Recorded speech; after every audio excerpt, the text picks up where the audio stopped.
పూరా లోకల్. ఎవరైతే పార్టీకి సిన్సియర్గా ఉంటారో, ప్రజాసేవకు అంకితమై పనిచేస్తారో అలాంటి కుటుంబాలని గుర్తుపెట్టుకొని ఎక్కడికక్కడ మనం ముందుకు పోవాల్సిన బాధ్యత మన మీద ఉంటుంది.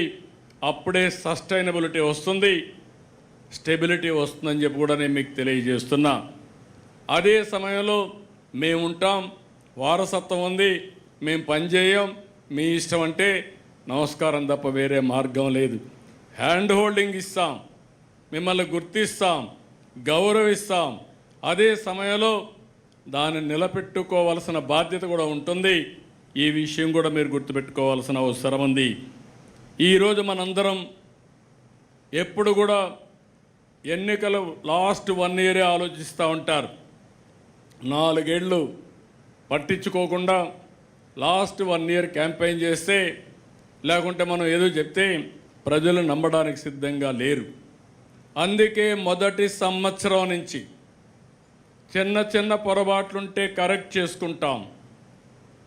మన పాలసీ నిర్ణయాలు ఏవైనా తప్పుంటే అవి కూడా సరిదిద్దుకుంటాం. మన పరిపాలనా విధానంలో ఏమైనా లోటుపాట్లుంటే అవి కూడా కరెక్ట్ చేసుకుందాం. మన ప్రవర్తనలో కూడా ప్రజలకు నచ్చని విషయాలు, మన కార్యకర్తలకు నచ్చని విషయాలుంటే అవి కూడా కరెక్ట్ చేసుకుందాం.